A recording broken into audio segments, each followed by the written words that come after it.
ಬನ್ನಿ 50 ಸುದ್ದಿಗಳನ್ನು ಕ್ವಿಕ್ ಆಗಿ ನೋಡ್ತಾ ಹೋಗೋಣ. ರಾಜ್ಯದಲ್ಲಿ ಮೈಕ್ರೋ ಫೈನಾನ್ಸ್ ಸಿಬ್ಬಂದಿ ಟಾರ್ಚರ್ಗೆ ಅಂಕುಶ ಹಾಕೋದಕ್ಕೆ ಸುಗ್ರೀವಾಜ್ಞೆಯ ಅಸ್ತ್ರ ಸಿಕ್ಕಿದೆ. ಬಡ್ಡಿಕೋರರ ಹಾವಳಿ ಮಿತಿಮೀರಿತ್ತು. ಮೈಕ್ರೋ ಫೈನಾನ್ಸ್ನವರ ಕಿರಿಕಿರಿಗೆ 10 ಮಂದಿ ಮೃತಪಟ್ಟಿದ್ರು. ಅನೇಕರು ಊರನ್ನೇ ತೊರೆದಿದ್ರು. ಫೈನಾನ್ಸ್ನವರು ಮನೆ ಬಳಿ ಬಂದು ಕಿರುಕುಳ ಕೊಡ್ತಾ ಇದ್ರು. ರಾಜ್ಯ ಸರ್ಕಾರ ಕೊಟ್ಟಿದ್ದಂತಹ ಸುಗ್ರೀವಾಜ್ಞೆಗೆ ರಾಜ್ಯಪಾಲ ಥಾವರ್ಚಂದ್ ಗೆಹ್ಲೋಟ್ ಅವರು ಅಂಕಿತ ಹಾಕಿದ್ದು ಕಿರುಸಾಲ ಸಣ್ಣ ಸಾಲದ ಬಲವಂತದ ಕ್ರಮಗಳ ಪ್ರತಿಬಂಧಕ ಅಧ್ಯಾದೇಶ 2025 ಜಾರಿಗೆ ಸರ್ಕಾರ ಗೆಜೆಟ್ ನೋಟಿಫಿಕೇಶನ್ ಹೊರಡಿಸಿದೆ. ಮೈಕ್ರೋ ಫೈನಾನ್ಸ್ ಸುಗ್ರೀವಾಜ್ಞೆಗೆ ಅಂಕಿತ ಹಾಕುವ ಸಂದರ್ಭದಲ್ಲಿ ರಾಜ್ಯಪಾಲರು ಕೆಲವು ಸಲಹೆಗಳನ್ನು ಕೂಡ ಕೊಟ್ಟಿದ್ದಾರೆ. ಆರ್ಬಿಐ ಅಡಿಯಲ್ಲಿ ನೋಂದಣಿಯಾಗಿರುವ ಸಾಲ ನೀಡುವ ಸಂಸ್ಥೆಗಳನ್ನು ಕಾನೂನು ಪಾಲನೆ ಮೂಲಕವೇ ನಿಯಂತ್ರಿಸಿ, ಅಕಸ್ಮಾತ್ ಸಾಲ ಪಡೆದವರು ನ್ಯಾಯಯುತವಾಗಿ ಸಾಲ ತೀರಿಸದೇ ಇದ್ರೆ ಪ್ರಾಮಾಣಿಕ ಸಂಸ್ಥೆಗಳಿಗೆ ತೊಂದರೆಯಾಗತ್ತೆ. ಅಂಥ ಸಮಸ್ಯೆಯನ್ನು ಕೂಡ ಸರ್ಕಾರ ಬಗೆಹರಿಸಬೇಕು. ಸಹಜ ನ್ಯಾಯ ಜಾರಿಯ ಸಂದರ್ಭದಲ್ಲಿ ಸುಗ್ರೀವಾಜ್ಞೆಯಿಂದಾಗಿ ಮೂಲಭೂತ ಹಕ್ಕಿಗೆ ಅಡೆತಡೆಯಾಗಬಾರದು ಎಂಬ ಕಾಳಜಿಯನ್ನು ವ್ಯಕ್ತಪಡಿಸಿದ್ದಾರೆ. ಮೈಕ್ರೋ ಫೈನಾನ್ಸ್ ಬಡ್ಡಿಕೋರರಿಗೆ ಗುನ್ನ ಹಾಕೋದಕ್ಕೆ ಸುಗ್ರೀವಾಜ್ಞೆ ಸಹಾಯವಾಗಲಿದೆ. ಸುಗ್ರೀವಾಜ್ಞೆ ಜಾರಿಯಿಂದ ಡಿವೈಎಸ್ಪಿ ಮತ್ತು ಮೇಲ್ಮಟ್ಟದ ಅಧಿಕಾರಿಗಳಿಗೆ ಸುಮೋಟೋ ಕೇಸ್ ದಾಖಲಿಸಿಕೊಡುವಂತಹ ಅವಕಾಶ ಸಿಗುತ್ತೆ. ಸಂಜೆ 6 ಗಂಟೆ ಬಳಿಕ ಸಾಲ ವಸೂಲಾತಿ ಒತ್ತಡ ಕಿರುಕುಳ ಕೊಡೋ ಹಾಗಿಲ್ಲ. ಪ್ರಕರಣ ದಾಖಲಾಗಿ ತಪ್ಪು ಸಾಬೀತಾದರೆ 10 ವರ್ಷದ ತನಕ ಶಿಕ್ಷೆಯಾಗುವಂತಹ ಸಾಧ್ಯತೆ ಇದೆ. ರಾಜ್ಯದಲ್ಲಿ ಹಲವು ತಿಂಗಳಿಂದ ನಡೀತಾ ಇರುವಂತಹ ಮಾನಸಿಕ ಕಿರುಕುಳ, ಅಮಾನುಷ ಸಾವು ನೋವು, ಅಮಾನವೀಯ ಸಾಲ ವಸೂಲಾತಿ ಕ್ರಮಗಳಿಗೆ ಇದರಿಂದ ಬ್ರೇಕ್ ಬೀಳುತ್ತೆ. ಮೈಕ್ರೋ ಫೈನಾನ್ಸ್ ಸುಗ್ರೀವಾಜ್ಞೆಗೆ ರಾಜ್ಯಪಾಲರು ಅಂಕಿತ ಹಾಕಿದ ಬೆನ್ನಲ್ಲೇ ಸಿದ್ದರಾಮಯ್ಯ ಟ್ವೀಟ್ ಮಾಡಿದ್ದಾರೆ. ಫೈನಾನ್ಸ್ ಕಂಪನಿಗಳು, ಖಾಸಗಿ ಹಣಕಾಸು ಸಂಸ್ಥೆಗಳು, ವ್ಯಕ್ತಿಗಳು ಸಾಲ ವಸೂಲಿಯ ನೆಪದಲ್ಲಿ ನೀಡ್ತಾ ಇದ್ದ ಕಿರುಕುಳ, ಮಾನಸಿಕ ಹಿಂಸೆ ಮತ್ತು ದೌರ್ಜನ್ಯದಂತಹ ಅಮಾನವೀಯ ಕಾನೂನು ಬಾಹಿರ ಕ್ರಮಗಳ ಮೇಲೆ ನಿಯಂತ್ರಣ ಮತ್ತು ನಿರ್ಬಂಧ ಹೇರುವ ಉದ್ದೇಶದಿಂದ ರೂಪಿಸಿರೋದು ಈ ಸುಗ್ರೀವಾಜ್ಞೆ. ಈ ಕ್ಷಣದಿಂದ ಕಾನೂನಾಗಿ ಜಾರಿಗೆ ಬಂದಿದೆ ಅಂತ ಸಿಎಂ ಸಿದ್ದರಾಮಯ್ಯ ಟ್ವೀಟ್ ಮಾಡಿದ್ದಾರೆ. ಬಡ್ಡಿಕೋರರು, ಮೈಕ್ರೋ ಫೈನಾನ್ಸ್ನಿಂದ ಕಿರುಕುಳಕ್ಕೊಳಗಾದವರು ಪೊಲೀಸರಿಗೆ ದೂರು ಕೊಡಬಹುದು ಅಂತ ಸಿಎಂ ಸಿದ್ದರಾಮಯ್ಯ ಟ್ವೀಟ್ ಮಾಡಿದ್ದು, ಅಂಥವರಿಗೆ ಹೊಸ ಕಾನೂನಿನಡಿ ಹೆಚ್ಚಿನ ರಕ್ಷಣೆ ಸಿಗುತ್ತೆ. ನಮ್ಮ ಈ ಪ್ರಯತ್ನದಿಂದ ರಾಜ್ಯದಲ್ಲಿ ಮೈಕ್ರೋ ಫೈನಾನ್ಸ್ ಹಾಗೂ ಲೇವಾದೇವಿದಾರರ ಕಿರುಕುಳಕ್ಕೆ ಕೊನೆಯಾಗತ್ತೆ. ಅಲ್ಲದೆ ದೌರ್ಜನ್ಯಗಳು ಕೊನೆಯಾಗಲಿದೆ ಎಂಬ ಭರವಸೆ ನನಗಿದೆ ಅಂತ ಸಿಎಂ ಟ್ವೀಟ್ ಮಾಡಿದ್ದಾರೆ. ಮೈಕ್ರೋ ಫೈನಾನ್ಸ್ ಸುಗ್ರೀವಾಜ್ಞೆಗೆ ರಾಜ್ಯಪಾಲರು ಅಂಕಿತ ಹಾಕಿದ್ದು ಈ ಬಗ್ಗೆ ಗದಗದಲ್ಲಿ ಸಚಿವ ಎಚ್ ಕೆ ಪಾಟೀಲ್ ಪ್ರತಿಕ್ರಿಯಿಸಿದ್ದಾರೆ. ರಾಜ್ಯದಲ್ಲಿ ಇಂತಹ ಕಾನೂನಿನ ಅವಶ್ಯಕತೆ ಇತ್ತು. ಮೀಟರ್ ಬಡ್ಡಿ ದಂಧೆ ಹೆಸರಿನಲ್ಲಿ ಕಿರುಕುಳವನ್ನ ಕೊಡಲಾಗ್ತಾ ಇತ್ತು. ಕಿರುಕುಳ ತಡೆಗೆ ಕಾನೂನು ತರಲು ಸಿಎಂ ನಿರ್ದೇಶಿಸಿದ್ರು. ಸುಗ್ರೀವಾಜ್ಞೆಗೆ ಅಂಕಿತ ಹಾಕಿರೋ ರಾಜ್ಯಪಾಲರಿಗೆ ಧನ್ಯವಾದಗಳು. ಕಾನೂನು ಜಾರಿಗೆ ತಂದ ಸಿಎಂ ಸಿದ್ದರಾಮಯ್ಯ ಅವರಿಗೂ ಕೂಡ ಧನ್ಯವಾದಗಳು ಅಂತ ಎಚ್ ಕೆ ಪಾಟೀಲ್ ಹೇಳಿದ್ದಾರೆ. ಬೆಟಗೇರಿ ಬಡ್ಡಿ ಬಕಾಸೂರನ ಮನೆಯಲ್ಲಿ ಬರೋಬ್ಬರಿ 4,90,00,000 ರೂಪಾಯಿ ನಗದು ಪತ್ತೆಯಾಗಿದೆ. ಯಲ್ಲಪ್ಪ ಮಿಸ್ಕಿನ್ ಮನೆಯಲ್ಲಿ ಕೋಟ್ಯಾಂತರ ಹಣ ಹಾಗೂ ಚಿನ್ನಾಭರಣ ಸಿಕ್ಕಿದೆ. ಮನೆಯಲ್ಲಿ 4,90,00,000 ನಗದು, 992 ಗ್ರಾಂ ಚಿನ್ನವನ್ನು ಗದಗ ಪೊಲೀಸರು ವಶಕ್ಕೆ ಪಡೆದಿದ್ದಾರೆ. 650 bond, 4 ATM card, 9 bank passbook, 2 LIC ಬಾಂಡ್ಗಳು ದಾಳಿ ವೇಳೆ ಪತ್ತೆಯಾಗಿವೆ. ಅಕ್ರಮವಾಗಿ ಸಂಗ್ರಹಣೆ ಮಾಡಿದ 65 ಲೀಟರ್ ಮದ್ಯ ಕೂಡ ಜಪ್ತಿ ಮಾಡಲಾಗಿದೆ. ಗದಗ ಪೊಲೀಸ್ ವರಿಷ್ಠಾಧಿಕಾರಿ BS ನೇಮಗೌಡ ಮಾಹಿತಿ ನೀಡಿದ್ದಾರೆ. ಕೊಡಗಿನಲ್ಲೂ ಮೈಕ್ರೋ ಫೈನಾನ್ಸ್ನ ಹಾವಳಿ ಮಿತಿ ಮೀರಿದ್ದು, ದಿಡ್ಡಳ್ಳಿ ಹಾಡಿ ಆದಿವಾಸಿಗಳಿಗೆ ಮೈಕ್ರೋ ಫೈನಾನ್ಸ್ನವರು ಸಾಲದ ಕಂತು ಕಟ್ಟುವಂತೆ ಕಾಟ ಕೊಡ್ತಿದ್ದಾರೆ. ಸಾವಿನ ಮನೆಗೂ ಬಂದು ಸಾಲ ಕಟ್ಟುವಂತೆ ಫೈನಾನ್ಸ್ ಏಜೆಂಟ್ಗಳು ಒತ್ತಡ ಹಾಕ್ತಿದ್ದಾರಂತೆ. ಫೈನಾನ್ಸ್ನಿಂದ ಪಡೆದಿರುವಂತಹ ಸಾಲ ಕಟ್ಟೋದಕ್ಕೆ ಮಗನನ್ನ ಕಾಲೇಜ್ ಬಿಡಿಸಿ ಜಯ ಎಂಬ ಮಹಿಳೆ ಕೂಲಿ ಕಳಿಸ್ತಾ ಇದ್ದಾರೆ. ಕುಶಾಲನಗರ ತಾಲೂಕಿನ ಬಸವನಹಳ್ಳಿಯಲ್ಲಿರುವ ದಿಡ್ಡಳ್ಳಿ ಹಾಡಿ ನಿವಾಸಿಗಳ ಕಷ್ಟ ಕೇಳೋರಿಲ್ಲದಾಗಿದೆ. 2017ರಲ್ಲಿ ರಾಷ್ಟ್ರಮಟ್ಟದಲ್ಲಿ ದಿಡ್ಡಳ್ಳಿ ನಿವಾಸಿಗಳ ಹೋರಾಟ ಸುದ್ದಿಯಾಗಿತ್ತು.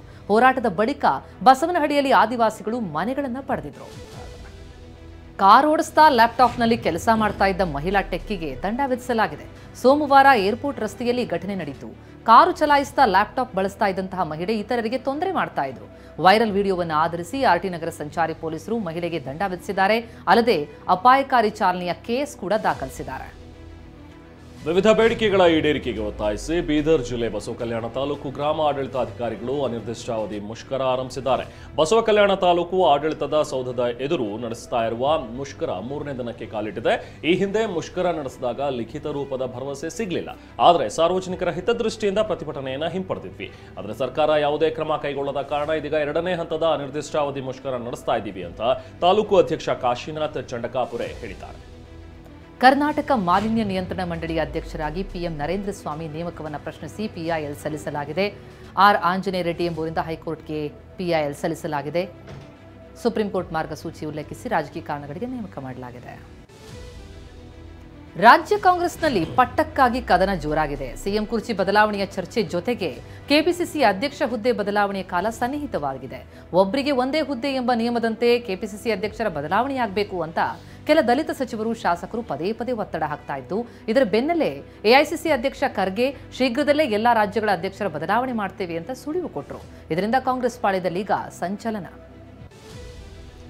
ಕೆಪಿಸಿಸಿ ಅಧ್ಯಕ್ಷ ಬದಲಾವಣೆಯ ಬಗ್ಗೆ ಕಲಬುರಗಿಯಲ್ಲಿ ಎಐಸಿಸಿ ಅಧ್ಯಕ್ಷ ಮಲ್ಲಿಕಾರ್ಜುನ ಖರ್ಗೆ ಪ್ರತಿಕ್ರಿಯಿಸಿದ್ದಾರೆ. ಒಡಿಶಾದಲ್ಲಿ ಹಿಂದುಳಿದ ನಾಯಕನನ್ನ ಈಗಾಗಲೇ ಅಧ್ಯಕ್ಷರನ್ನಾಗಿ ಮಾಡಿದ್ದೀವಿ. ಶೀಘ್ರದಲ್ಲಿಯೇ ಎಲ್ಲಾ ರಾಜ್ಯಗಳ ಅಧ್ಯಕ್ಷರನ್ನು ಕೂಡ ಬದಲಾವಣೆ ಮಾಡ್ತೀವಿ. 8 ದಿನದಲ್ಲಿ 5-6 ರಾಜ್ಯದಲ್ಲಿ ಬದಲಾವಣೆ ಆಗತ್ತೆ ಅಂತ ಹೇಳಿದ್ದಾರೆ. ಅಮೆರಿಕ ಅಧ್ಯಕ್ಷ ಡೊನಾಲ್ಡ್ ಟ್ರಂಪ್ ಅವರ ಆಹ್ವಾನದ ಮೇರೆಗೆ ಪ್ರಧಾನಿ ಮೋದಿ ಇವತ್ತು ಅಮೆರಿಕಕ್ಕೆ ಭೇಟಿ ಕೊಟ್ಟರು. ಅಮೆರಿಕ ಅಧ್ಯಕ್ಷರಾಗಿ ಡೊನಾಲ್ಡ್ ಟ್ರಂಪ್ 2ನೇ ಅವಧಿಗೆ ಅಧಿಕಾರ ವಹಿಸಿಕೊಂಡ ಬಳಿಕ ಉಭಯ ನಾಯಕರ ನಡುವಿನ ಮೊದಲ ಭೇಟಿ ಇದು. ಟ್ರಂಪ್ ಹಾಗೂ ಮೋದಿ ದ್ವಿಪಕ್ಷೀಯ ಮಾತುಕತೆಯನ್ನು ಇವತ್ತು ನಡೆಸುತ್ತಾರೆ. ಪ್ರಧಾನಿ ನರೇಂದ್ರ ಮೋದಿ ಅಮೆರಿಕ ಅಧ್ಯಕ್ಷ ಡೊನಾಲ್ಡ್ ಟ್ರಂಪ್ರನ್ನ ಭೇಟಿಯಾಗಿ ಮಹತ್ವದ ಚರ್ಚೆ ನಡೆಸಲಿದ್ದಾರೆ. ಟ್ರಂಪ್ ಸಂಪುಟದ ಕೆಲವು ಸಚಿವರು, ಉದ್ಯಮಿಗಳು, ಭಾರತೀಯ ಅಧಿಕಾರಿಗಳನ್ನ ಕೂಡ ಭೇಟಿಯಾಗಲಿದ್ದಾರೆ. ಅಲ್ಲದೆ ವ್ಯಾಪಾರ, ಸುಂಕ ಕಡಿತ, ಇಂಧನ ಮುಂತಾದ ವಿಚಾರಗಳ ಬಗ್ಗೆ ದ್ವಿಪಕ್ಷೀಯ ಮಾತುಕತೆ ನಡೆಸಲಿದ್ದಾರೆ. ಹೀಗಾಗಿ ಉಭಯ ನಾಯಕರ ಭೇಟಿ ಭಾರಿ ಮಹತ್ವ ಪಡೆದುಕೊಂಡಿದೆ. ಅಮೆರಿಕ ಪ್ರವಾಸಕ್ಕೂ ಮುನ್ನ ಪ್ರಧಾನಿ ಮೋದಿ ಫ್ರಾನ್ಸ್ನ ಐತಿಹಾಸಿಕ ಮಾರ್ಸೆಲ್ ನಗರಕ್ಕೆ ಭೇಟಿ ಕೊಟ್ಟರು. ವಿಶ್ವ ಯುದ್ಧಗಳಲ್ಲಿ ಹೋರಾಡಿ ಹುತಾತ್ಮರಾದ ಭಾರತೀಯ ಸೈನಿಕರ ಸ್ಮಾರಕದ ಸ್ಥಳ ಮಜರ್ಗೆಸ್ಗೆ ಭೇಟಿ ಕೊಟ್ಟು ಗೌರವ ಸಲ್ಲಿಸಿದ್ದಾರೆ. ಬಂದರು ನಗರದಲ್ಲಿ ಭಾರತೀಯ ಸ್ವಾತಂತ್ರ್ಯ ಹೋರಾಟಗಾರ ವಿ.ಡಿ. ಸಾವರ್ಕರ್ ಸ್ಮಾರಕಕ್ಕೆ ಗೌರವ ಸಲ್ಲಿಸಿದರು. ಮಾರ್ಸೆಲ್ ನಗರ ವಿಶೇಷ ಮಹತ್ವ ಹೊಂದಿದ್ದು ಮಹಾನ್ ವೀರ್ ಸಾವರ್ಕರ್ ಧೈರ್ಯಶಾಲಿಯಾಗಿ ತಪ್ಪಿಸಿಕೊಂಡು ಹೋಗಲು ಪ್ರಯತ್ನಿಸಿದ್ದು ಇಲ್ಲಿಯೇ ಅಂತ ಮೋದಿ ತಮ್ಮ ಟ್ವೀಟ್ ಖಾತೆಯಲ್ಲಿ ಬರೆದುಕೊಂಡಿದ್ದಾರೆ. ಭಾರತದಲ್ಲಿ ಹೂಡಿಕೆ ಮಾಡುವಂತೆ ವಿವಿಧ ಕಂಪನಿಗಳಿಗೆ ಫ್ರಾನ್ಸ್ನಲ್ಲಿ ಮೋದಿ ಆಹ್ವಾನಿಸಿದರು. ಮಾರ್ಸೆಲೆ ನಗರದಲ್ಲಿ ಮಾತನಾಡಿದ ಪ್ರಧಾನಿ ನರೇಂದ್ರ ಮೋದಿ, ಭಾರತ ಇವತ್ತು ಎಲ್ಲಾ ಕ್ಷೇತ್ರಗಳಲ್ಲೂ ಅಭಿವೃದ್ಧಿ ಪಥದತ್ತ ಸಾಗಿದೆ. ಅಲ್ಲದೆ ಬಂಡವಾಳ ಹೂಡಿಕೆಗೆ ಭಾರತ ಸೂಕ್ತ ಸ್ಥಳವಾಗಿದೆ. ಬಂಡವಾಳ ಹೂಡಿಕೆ ಮಾಡುವವರಿಗೆ ಸೂಕ್ತ ಸೌಲಭ್ಯ ನೀಡಲಿದೆ. ವಿಶ್ವದ ಯಾವುದೇ ಕಂಪನಿಗಳು ಭಾರತದಲ್ಲಿ ಬಂಡವಾಳ ಹೂಡಬಹುದು ಅಂತ ಫ್ರಾನ್ಸ್ನ ಮಾರ್ಸೆಲೆ ನಗರದಲ್ಲಿ ಪ್ರಧಾನಿ ನರೇಂದ್ರ ಮೋದಿ ಹೇಳಿದರು. ಪ್ರಧಾನಿ ಮೋದಿ ಮತ್ತು ಫ್ರಾನ್ಸ್ ಅಧ್ಯಕ್ಷ ಎಮ್ಯಾನ್ಯುಯಲ್ ಮ್ಯಾಕ್ರನ್ ಜಂಟಿಯಾಗಿ ಮಾರ್ಸೆಲೆ ನಗರದಲ್ಲಿ ಭಾರತೀಯ ರಾಯಭಾರ ಕಚೇರಿಯನ್ನು ಉದ್ಘಾಟಿಸಿದ್ದಾರೆ. ಈ ವೇಳೆ ಅಲ್ಲಿ ನೆರೆದಿದ್ದ ಅನಿವಾಸಿ ಭಾರತೀಯರು ಡೋಲು ಬಾರಿಸುವ ಮೂಲಕ ಪ್ರಧಾನಿ ಮೋದಿ ಹಾಗೂ ಮ್ಯಾಕ್ರನ್ ಅವರನ್ನು ಸ್ವಾಗತಿಸಿದರು. ಫ್ರಾನ್ಸ್ ಅಧ್ಯಕ್ಷರ ಎದುರಲ್ಲೇ ಅನಿವಾಸಿ ಭಾರತೀಯರು ಮೋದಿ ಮೋದಿ ಅಂತ ಘೋಷಣೆ ಕೂಗಿದ್ರು. ಮಾರ್ಸೆಲೆಯಲ್ಲಿ ಅನಿವಾಸಿ ಭಾರತೀಯರನ್ನ ಪ್ರಧಾನಿ ಮೋದಿ, ಫ್ರಾನ್ಸ್ ಅಧ್ಯಕ್ಷ ಮ್ಯಾಕ್ರನ್ ಭೇಟಿಯಾಗಿ ಸಂವಾದ ಮಾಡಿದರು. ಪ್ರಧಾನಿ ನರೇಂದ್ರ ಮೋದಿ ಮತ್ತು ಫ್ರಾನ್ಸ್ ಅಧ್ಯಕ್ಷ ಎಮ್ಯಾನ್ಯುಯಲ್ ಮ್ಯಾಕ್ರನ್ ಪ್ಯಾರಿಸ್ನಿಂದ ಮಾರ್ಸೆಲೆ ನಗರಕ್ಕೆ ವಿಮಾನದಲ್ಲಿ ಪ್ರಯಾಣಿಸಿದರು. ಉಭಯ ನಾಯಕರು ವಿಮಾನದಲ್ಲಿ ಪ್ರಯಾಣಿಸ್ತಾ ಇದ್ದಾಗ ದ್ವಿಪಕ್ಷೀಯ ಮಾತುಕತೆ ಕೂಡ ನಡೆಸಿದ್ದಾರೆ. ಇದರಲ್ಲಿ ಬಾಹ್ಯಾಕಾಶ, ರಕ್ಷಣೆ, ಅನ್ವೇಷಣೆ, ಇಂಧನ, ಮೂಲಸೌಕರ್ಯ, ಕೃಷಿ ಉತ್ಪನ್ನಗಳ ಸಂಸ್ಕರಣೆ ಸೇರಿದಂತೆ ಹಲವು ವಿಚಾರಗಳನ್ನು ಚರ್ಚಿಸಿದ್ದಾರೆ. ಭಾರತ ಫ್ರಾನ್ಸ್ ಸಂಬಂಧಗಳು ಅಕ್ಷರಶಃ ಹೊಸ ಎತ್ತರವನ್ನು ಮುಟ್ಟಿವೆ ಅಂತ ಫ್ರಾನ್ಸ್ ಹೇಳಿಕೊಂಡಿದೆ. ಪ್ರಧಾನಿ ಮೋದಿಗೆ ಅಮೆರಿಕಾಗೆ ಆಮಂತ್ರಣವೇ ಇರಲಿಲ್ಲ, ಆದರೂ ಪ್ರಧಾನಿ ಮೋದಿ ಅಮೆರಿಕಕ್ಕೆ ಹೋಗಿದ್ದಾರೆ ಅಂತ ಎಐಸಿಸಿ ಅಧ್ಯಕ್ಷ ಖರ್ಗೆ ಲೇವಡಿ ಮಾಡಿದ್ದಾರೆ. ಟ್ರಂಪ್ ನನ್ನ ಆತ್ಮೀಯ ಸ್ನೇಹಿತ ಅಂತ ಹೇಳ್ತಿದ್ರು. ನಮ್ಮ ದೇಶದ ವಲಸಿಗರನ್ನ ಗೂಡ್ಸ್ ವಿಮಾನದಲ್ಲಿ ಕಳಿಸಿದ್ದಾರೆ. ನರೇಂದ್ರ ಮೋದಿಗೆ ಸುಳ್ಳು ಹೇಳೋ ಚಾಳಿ ಇದೆ. ಟ್ರಂಪ್ ಹೆದರಿಸ್ತಿದ್ದಾರೆ. ಡೊನಾಲ್ಡ್ ಟ್ರಂಪ್ನಿಂದ ಭಾರತಕ್ಕೆ ಒಳ್ಳೇದಾಗುತ್ತೆ ಅಂತ ಹೇಗೆ ಹೇಳೋದು ಅಂತ ಕಲಬುರಗಿಯಲ್ಲಿ ಖರ್ಗೆ ಹೇಳಿದ್ದಾರೆ. ಡೊನಾಲ್ಡ್ ಟ್ರಂಪ್ ಭಾರತೀಯರನ್ನ ಗೂಡ್ಸ್ ವಿಮಾನದಲ್ಲಿ ಕಳಿಸಿದ್ದಾರೆ ಅಂತ ಕಲಬುರಗಿಯಲ್ಲಿ ಎಐಸಿಸಿ ಅಧ್ಯಕ್ಷ ಮಲ್ಲಿಕಾರ್ಜುನ ಖರ್ಗೆ ಕಿಡಿಕಾರಿದ್ದಾರೆ. ವಲಸಿಗ ಭಾರತೀಯರನ್ನ ಅಮಾನವೀಯವಾಗಿ ನಡೆಸಿಕೊಂಡಿದ್ದಾರೆ. ಮೋದಿ ಅವರು ಟ್ರಂಪ್ ನನ್ನ ಸ್ನೇಹಿತ ಅಂತ ಹೇಳ್ತಾರೆ.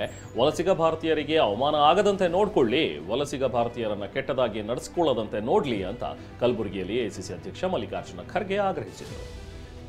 ಪ್ರಧಾನಿ ಮೋದಿ ಮಾರ್ಸೆಲೆ ನಗರದಲ್ಲಿ ವಿ.ಡಿ. ಸಾವರ್ಕರ್ ಸ್ಮಾರಕಕ್ಕೆ ನಮನ ಸಲ್ಲಿಸಿದ್ದನ್ನ ಶಿವಸೇನೆ ರಾಜ್ಯಸಭಾ ಸಂಸದ ಸಂಜಯ್ ರಾವತ್ ಕೊಂಡಾಡಿದ್ದಾರೆ. ಪ್ರಧಾನಿ ಮೋದಿ ಮಾರ್ಸೆಲೆ ಭೇಟಿಯನ್ನ ಸಮಸ್ತ ಭಾರತೀಯರು ಪಕ್ಷಭೇದ ಮರೆತು ಶ್ಲಾಘಿಸಬೇಕು.